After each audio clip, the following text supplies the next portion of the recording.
Hey, everybody, this is Dr. Kevin McGovern, and we are back with our Prove It Live forecast, not forecast, podcast forecast. Rusty. Knock the rust Yes, off.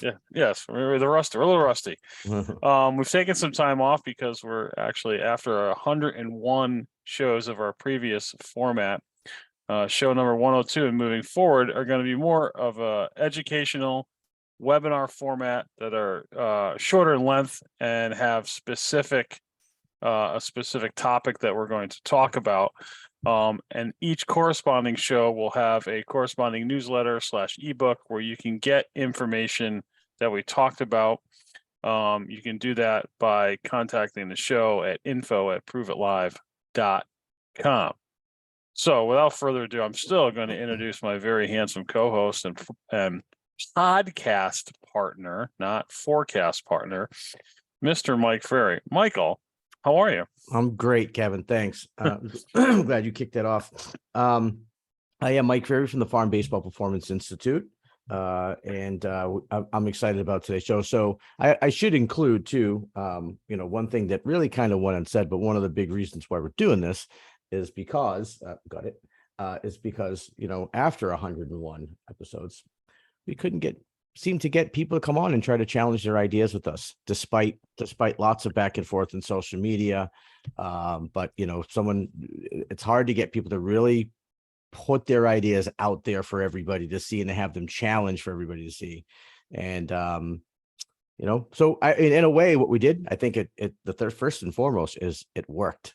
Certainly there were people did, like I went, I got into battles. I will just, come on, let's just talk about it. Let's have a discussion about it. And maybe we can come to common ground and people, you do more on the hitting side and I do more on the pitching side. And of course, like I've always said, no offense to you, Mike, but if you're a bad instructor, your kid goes 0 for 20 on the weekend, right? And kicks wants to quit baseball. If someone's a bad pitching instructor, and there are many on social media, many, your kid ends up on the operating table.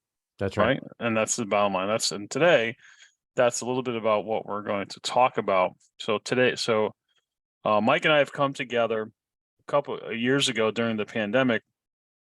Sitting in my office, Mike said, I got this. I've been working on this thing about pitch count because I think that pitch count is not working like it should. And we were both in agreement on that. So Mike thought the pitch count was lacking. And I thought, well, there's never any sort of functional movement test that any of these pitchers do prior, during, or after the game that would keep them in the game, because both of us agree that one pitch thrown poorly could end someone's career or end someone's shoulder or elbow or land them on the disabled list. So we have kind of come together and rebooted the pitch count to make it, actually a workable technology that any coach can use. Even they can be taught how to look for stuff that I would look for, because it's nothing that's out of the ordinary stuff that any lay person taught can fix this out. So Mike, I mean, I know where my stuff comes from, like, but where's the history of this?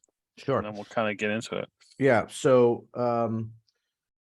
the pitch count thing that's been out there, there's been Pitch Smart, MLB introduced whatever it did back in the 90s, I think is when it really kind of first started. It was clear, as we discussed, that injuries kept going up, so something was off. And I thought, the pitch count it obviously makes sense, right? I mean, the less you throw, the more the greater your chances of staying healthy. But because the injuries were going up, I saw a lot of flaws in the standard pitch count model is too vague, and I'll give you an example of that. So, if you're allowed 85 pitches in a week, say, right, for a town team or whatever, there were no real guidelines as to how do you manage those 85. Like, he has 85 in a week, so I can throw 40 in one day and 45 on the next, and of course, so there was no for load manager for the entire week, right? It was just an arbitrary number. It is an arbitrary number. Very arbitrary. In fact, in the beginning, there was no differentiation between age. So this, Clayton Kershaw's pitch count number would be the same as a 12-year-old in a town. And of course, that didn't work. They did progress it to say, okay, well, now you have this many pitches in a week. They've actually come off the pitches in a week a bit, and they've said, okay, between 0 and 20 pitches, no days rest. You can pitch the very next day. Now that's a problem too, because you could pitch 20 pitches 4 days in a row. That's not good, right? Right. And right. without direct education on this, people usually say, hey, I'm following the guidelines. Like, I'm guessing smarter people that are more, educated on this topic design this. So I'm following it. And the other things that they weren't considering, Kevin, was time of year, weather, stressful pitches. You know what I mean? I always say, if you throw 25, let's say 20 pitches, just to keep it a round number, 20 pitches with a runner on third, like your first pitch of the inning, you let up a triple. That runner's on third, it's a tie game, and you throw the next 20 to get out of that inning. Those are more stressful than having a 20 pitch inning with nobody on, nobody out. 1,000%. Friendly, right?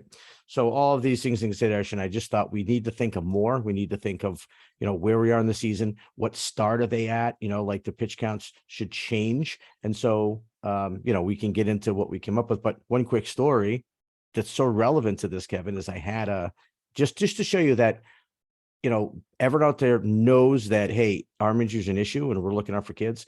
I had a dad reach out to me and say, hey, my son, who's a player of mine, he wants to do things in between, starts, and he wants to work on his pitching.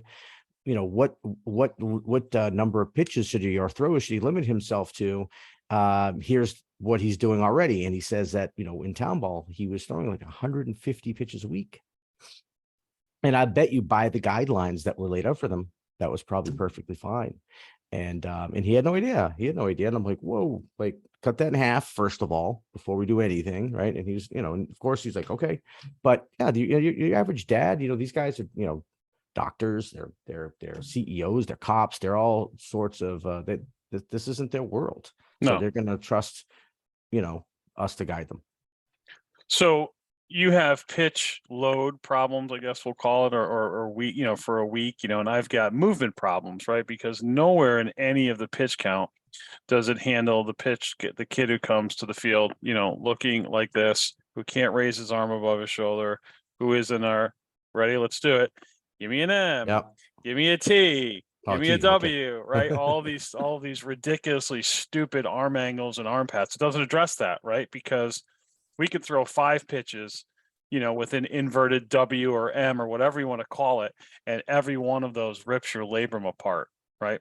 Correct. But what's interesting, and we've delved in numbers, and I'm gonna share my screen here and knock our audience off of their chair. So it's no, we can go back, take any baseball card, pitchers in the 80s, flip it over, you're going to see numbers back then that do not exist now. You're going to see Jim Palmer with 26 complete games and 330 innings each year for 9-10 years in a row. You're also going to see an ERA that's under 3. You're going to see wins. You're going to see all these things that do not happen now at all, ever. Not even for the team. If you get 5 complete games a year for your team, that's a lot, let alone one player, right? But let's look back from 1991 so the first Tommy John injury was actually by a guy named Tommy John. Okay. So that was, I believe, in 1974, right? He had this kind of weeks. So I skipped the 70s and went right into 80. So from 1980 to 1990, there were 20 Tommy John surgeries performed. 1991 to 2000, it said over 100 in this, but I actually looked up, it was like 114 to some accounts. From 2001 to 2010, so this is kind of during our steroid era, right? We'd say, is this kind of right? So there were 546, and now we started to get in, they started to delineate. There were 115 of those for position players. Okay. Yeah. And then really alarming, from 2011 to 2020, there were 1,092 Tommy. Now, this is just Major League Baseball. Okay. This isn't college. This isn't Little League. This isn't, Pony League, Babe Ruth. This is just Major League Baseball. 1,092 surgeries, and 255 of them were position players, and then this is the document that is part of our podcast. This document I have showing here, when you join our mailing list, you will get this document. It has a graph of, I'll just decrease the font here. This is the years on the bottom, or decades on the bottom, and this is the line. Okay. The only time we should have a line looking like this is our income. This should not be injury. Now, also during this time, we could tell you that surgery is better, medication's better, sports, there's been advances in all of these things, right? That's supposedly making a pitcher healthier. Yet this line is alarming and should be alarming, right? Yeah, the fact it's still going up is crazy. It's still going up, right? If we go on, I mean, there was another, yeah, it's insane how the only time that the amount of Tommy John surgeries have decreased from year to year was actually in the pandemic year of 2020. That's it. Everything they're on a meteoric rise. So that should alarm everybody, but it's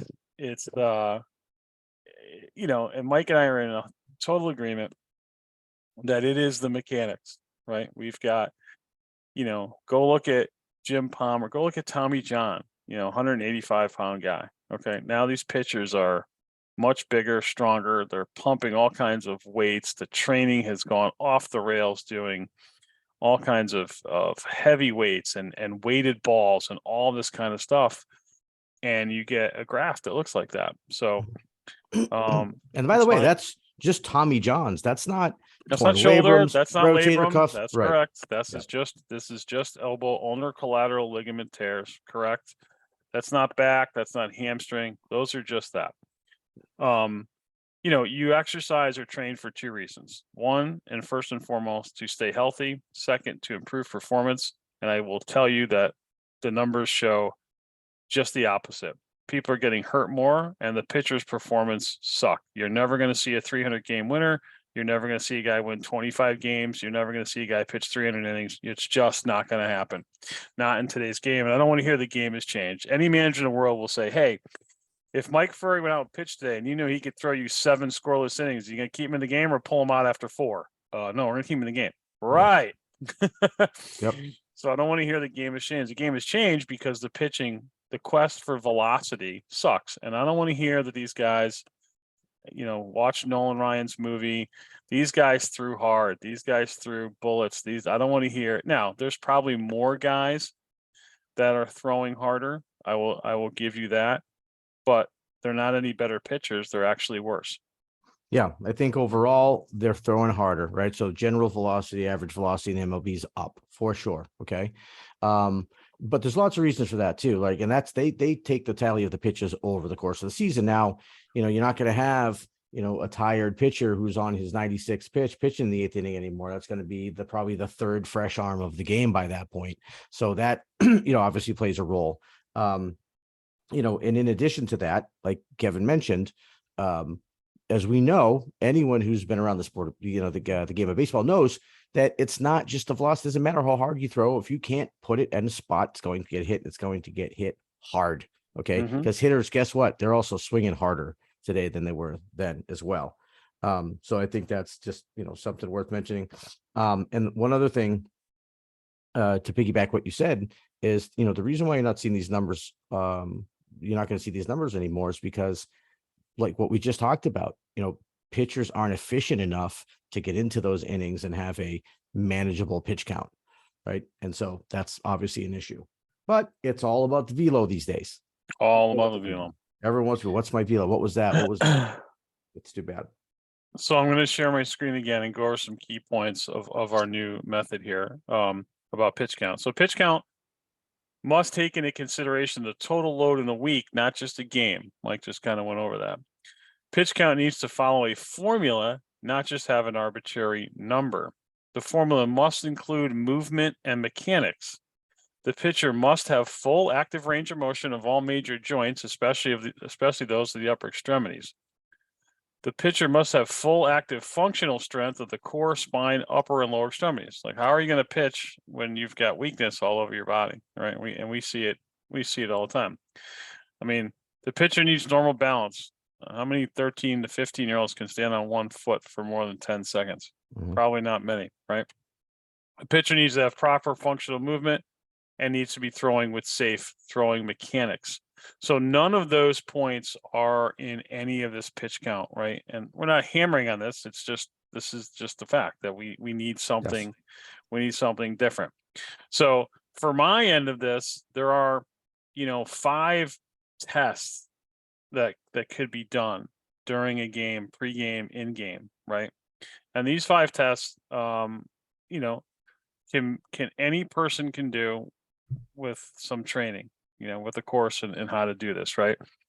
Your pitcher should have full active range of motion of his arm, right?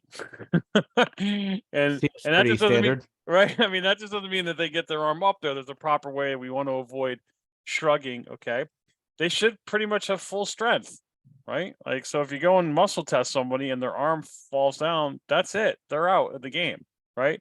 So even if a coach just did test 1 and 2 previous to the warming up, after the bullpen, right, the first inning, in between innings, if you just did 1 and 2, you would save thousands of arms, thousands of injuries, right? Because I can guarantee you that, tendons tear because a force has been caused against them. Some of that force is internal with their own body getting stuck or locked or whatever. And, some of it's obviously poor mechanics, but just those 2 tests. And then I've got some other, of my game tests, some tests that you're unique to me that are higher level. But even just doing the free throw test or my shoulder coordination test, just one of those tests, a 3-second test between innings that can be taught to anybody is going to save arms. And of course, I have some mechanical pitching markers that someone should stay in, and that's more of a higher level training. But any one of 1 through 4 is going to save arms, and that's nothing is being done like that today. Now, maybe you can tell them a little bit about what shoulder flexion and shoulder abduction is. I think. Yeah. So, I mean, shoulder flexion, for those, if you are standing up straight and you put your thumbs up in front of you and you just lift your arms over your head, that is flexion, that we're making an I. Okay. Abduction is like a bird straight out. Okay. And over your head. Those 2 movements, any pitcher should be able to do those pain-free. Now, you're going to notice hitches, people, impingements, you'll see movement around those. Okay. That person's hurt. They're hurt. And I guarantee you, I worked with a college pitcher who was at a school. He came in after they had won a national championship recently.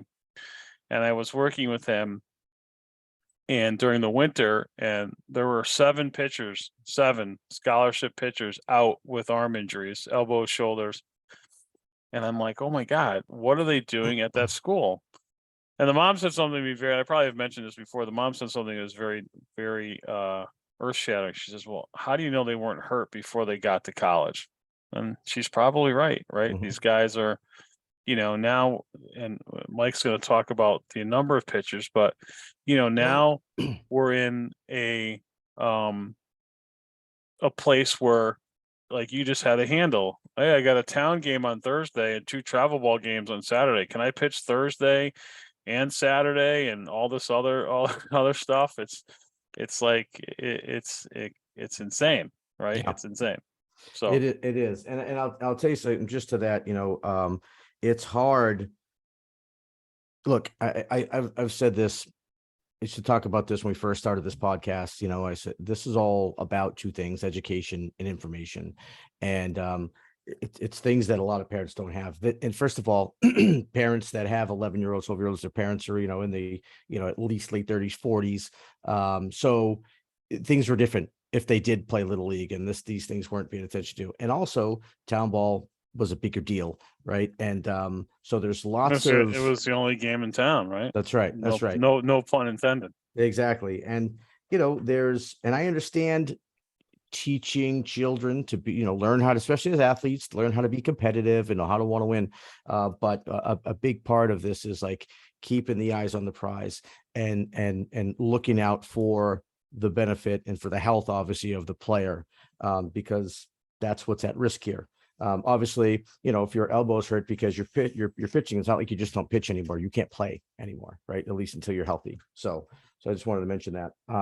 So before we go into the numbers per inning, I wanted to mention that I think another thing, and I think you agree with this, Kevin, that's really a big part of this pie chart of like sort of blame of what's happening with the injuries is the pitch to throw ratio is way out of balance. Explain that to me. So what I mean by that is kids are not throwing nearly enough, just playing catch, throwing balls, throwing things, and they're pitching too much in relation to how often they're throwing. So everything's a max effort throw. Everything's a max effort throw, and it's almost from, not literally, but it's almost like from full stop to full speed, because it's not, I'm not jogging along and then I break into a sprint. I'm seated and then I break into a sprint with very, very little warm up. Right. And I've seen kids, I watch town, like my kid is 11 years old. So he plays town ball, and I pay attention. I see how often the kids warm up, if they warm up. They might have 10 warm up pitches. There's no real dynamic stretching, there's nothing like that. And they go out and they lob 10 pitches to their buddy while they're joking about something, and then they're out in the mound and throwing max effort. And when's the last time they just threw? If they didn't have a town game yesterday, they probably didn't throw yesterday. The same as the day before that. So many kids aren't even throwing anything until they're on the field. Now, when we were younger, Kevin, we'd go outside and play. Every day I was throwing something. Throwing against the wall. Remember that game? We'd run back like almost a live pickle game all the time. I don't know what it was called, but you have like two bases and you run back, and if someone dropped the ball, that's basically pickle. Yeah. But if you weren't out throwing against the wall, you're throwing a wiffle ball, you're throwing a football, you're always throwing something. And that is really important, I think, because that trains the body to perform this motion. And just like you're training anything else, you don't go to the gym and max out every single time you go to the gym. You go and you do it like mid-range weight. So that's really important. I think I see that because truth be told, Kevin, not everyone's mechanics were flawless, 40 years ago. We did in Major League Absolutely Baseball. not. No, absolutely not. But they were way better conditioned. All right, so let me pull up that chart. Yeah, so let me put Mike's chart. So Mike has broken this down starting from 9 until essentially 18 years old. Yep. So let me pull this up, and he has got his pitches. So I'll let Mike, but 9 and 10, small diamond, 46 feet, 6 inning game length. Is that what this is saying, Mike? That's correct. Yep. Okay. That's correct. And of course, we don't use the specific months because it varies around the country or when kids start playing. But we take it for the safest measure. Now, there can be and will be fluctuations. If you live in a different part of the country and you'd like to know those, reach out to us. This is really, we went with the New England model here, where, and by the way, no matter where it is, when you're starting to play baseball, it's probably kind of cold. In Texas, they start in January. Well, it's still cold in January in Texas. So month 1, 8 pitches per inning. And why per inning?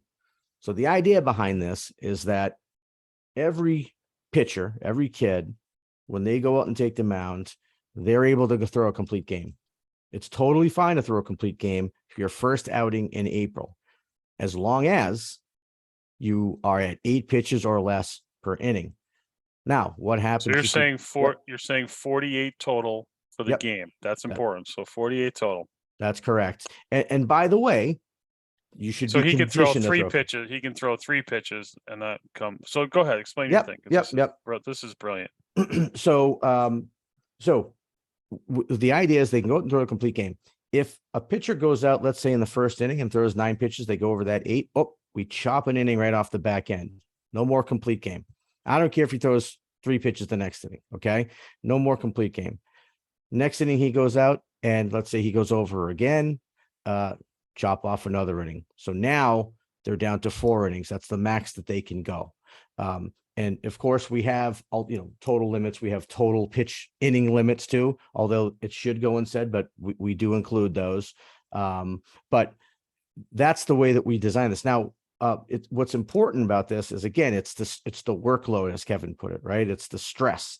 Throwing, having an 8-pitch inning is going to be a very, very light stress inning. That's a very light stress inning. Even you include the warm-up pitches, that's a very, very, very low workload. Now, keep in mind, month one, and this is assuming, by the way, that this pitcher has at least done some conditioning. Ideally, well, I could say in our world, a lot of the pitchers, the guys who are out there actually pitching, and they'll be starting pitching, in the month of April. They've done some work in the off season. They've maybe built up the throwing to where, they can throw easily, 50 pitches over the course of 5 innings, say 5-6 Sure. innings.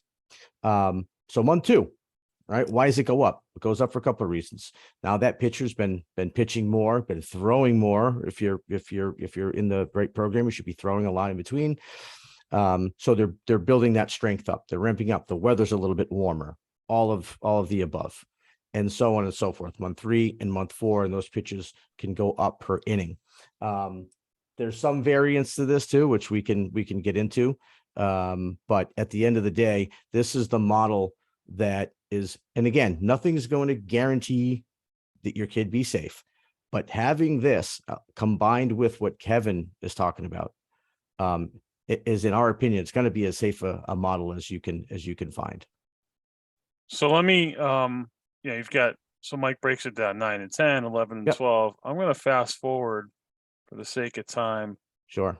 to the 13 to 14. And this is where I see the most injuries, right? Because we've gone from king of the hill, right? Big fish in a little pond. Right. And we've extended now to 60 feet, 6 inches and 7 innings, right? Those Yes. are the 2 big changes. And the other huge change is right about this time is when the body generally is, at the end stages or whatever, some stage of puberty. So Yep. the 12-year-old kid at 5'2" at 13 could be 5'8" and gain 50 pounds. And that's a whole different animal. Yes. And this is where I see a lot of injuries, a lot of people who are move very well at 12, and at 13, you'd think you're looking at an alien. Like, what happened to you? And what happened to you is that your femurs grew 3 inches, your spine grew, and you're completely discombobulated. So now what we do now is we move you to a bigger diamond because you're 13. Yes. And so explain what you got. Looking very similar by Yep. month and by inning, but go ahead and talk to us. It is very similar, and the reasons why, the only reason it's not exactly the same is because 13 and 14 baseball players will typically be playing middle school baseball. Middle school baseball is very big. I don't know a kid in our program, most of the kids even here in town, that do not play middle school baseball. So if you're playing in a competitive league, which, by the way, at 13 and 14, that's what we're talking about. Okay. The only alternative to that, like, I could say here in New England, you have Babe Ruth, there's UCHIP, there's Lou Tompkins, there's Cal Ripken, but those usually play a little bit later in the season. So why does that make a difference? Well, if you're playing middle school baseball, you're throwing every single day. You got practice every single day after school. You're going to have games. And so your pitches per inning can go up. We should also mention that, since I'm bringing up another, that this is a second team that a player may play on, uber important that you either stay in communication with the coach of that team to keep track of what that, where that kid is pitching, or make sure you're staying in contact with the player and or his parents to make sure you're getting the numbers if he is also pitching for, another team. Really, really important. But the fact that they're throwing every day, they're playing ball every day, allows it to, and if you notice, I'm only going up 1. So I'm like, I'm giving it a little bit of, favoritism, but they're also, these age groups, typically also start early. They start around the same time as the smaller diamonds, 10, 11, 12. So we're not going to go that high. Whereas you'll see, as you scroll up for a second to the, so 15, 16, they start higher from the jump. And the main reason for that is when they start playing, that's a summer season typically. And so, they have played high school ball typically played high school ball already. And so this again, this is a guideline. This is a complete guideline. And I think, as I mentioned before, having same thing there for 17, 18. So that's the same all the way through. The other thing that's really important is, high school players, collegiate players, they're going to have some sort of off-season program that they're working on. They're going to be building up strength. They're going to be throwing in the off season, even if it's here in the cold weather states, because we have indoor facilities and that sort of thing. If you have a younger player, 10, 11 you that is on a program like that, I would still keep them in that lower range, just for some of the things that Kevin mentioned earlier, right? I mean, how many avulsion fractures have we seen over the years, where, bones are the growth plates being ripped off, and it's just not worth it. Crazy. Yeah. So now you have a couple of paragraphs that set up your philosophy on rest. And like I said, this document is available. We'll have it up on our proveitlive.com website very soon. Mhm. If you want a copy, you can certainly email the show at info@proveitlive.com, and we'll get you off this PDF copy of this. And then Mike and I will certainly be available to teach it, especially my end of the functional movements. But we have to talk about rest. So give us your philosophy here. So I've put up 9U and 11, 9 and 10, 9 through 12U as far as days of rest. So talk to us about this now. Yeah. So in terms of rest, and this is admittedly on the safer side. Now there's caveats to this. Okay.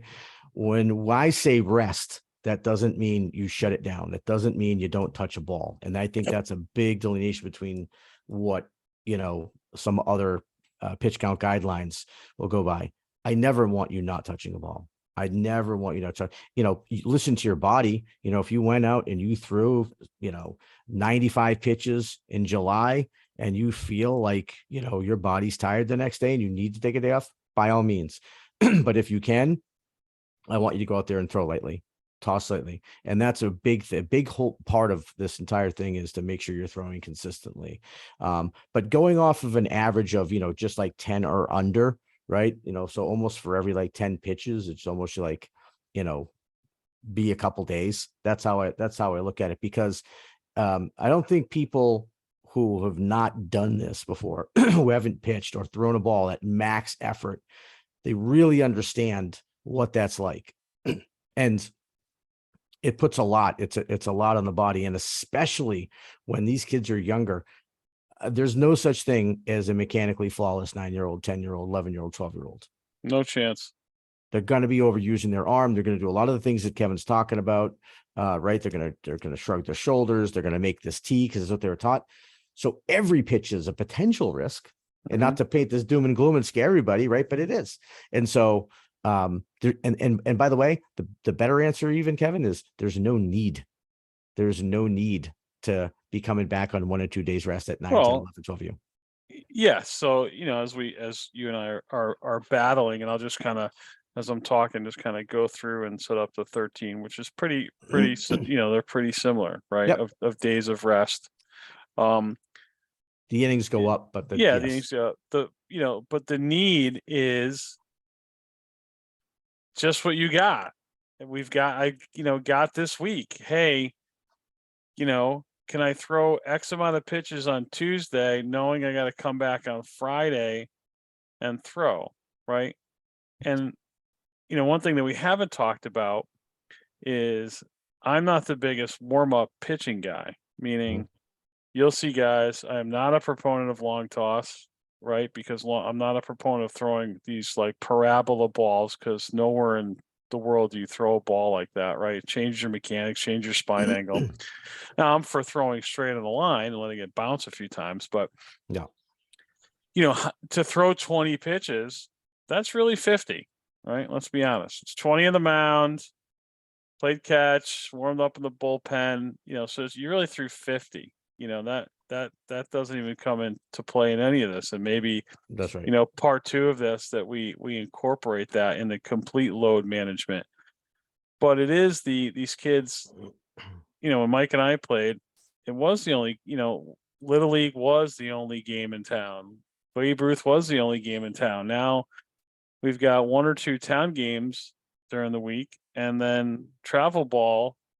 Some people are playing 4 games on the weekend, right? Double headers, right?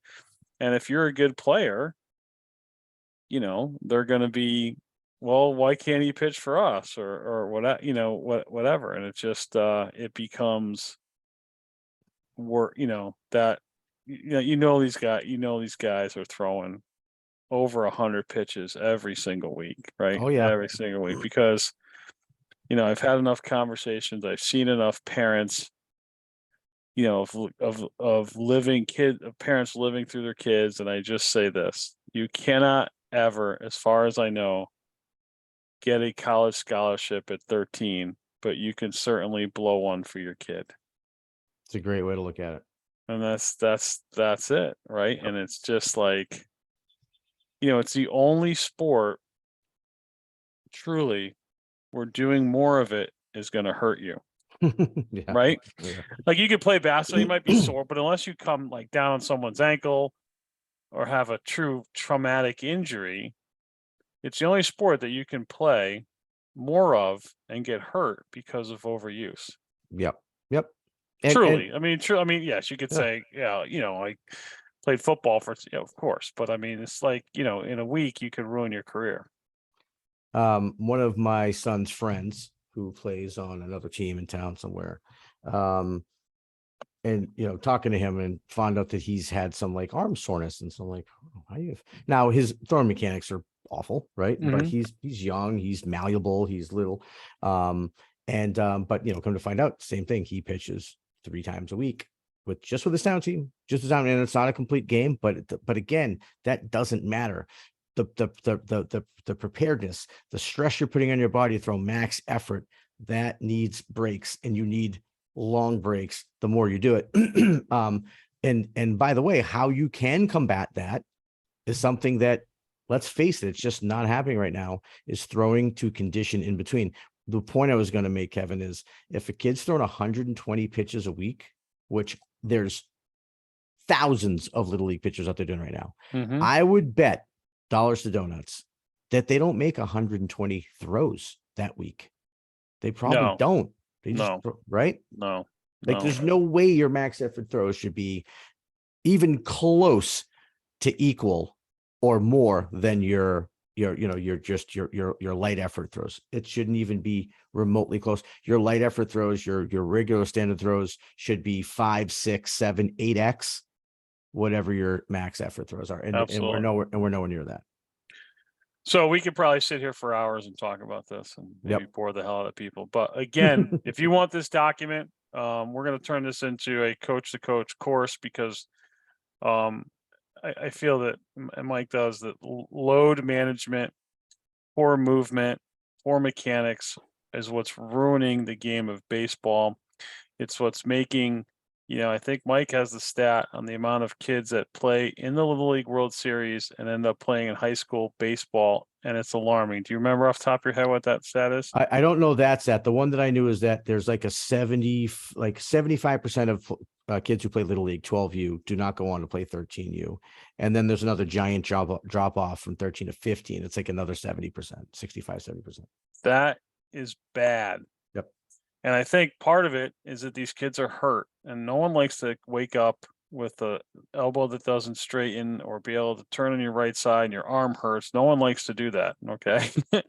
So they play other sports. And if we're going to talk about developing the game of baseball, we have to stop these preventable injuries, and they are preventable. I'm sorry, but they are, at least in some large part, and we're not doing enough to do that.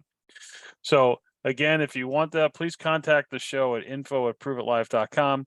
We will continue this series, a little changeover in our podcast, to talk more about specific topics about that parents, coaches, and players can use to get better immediately.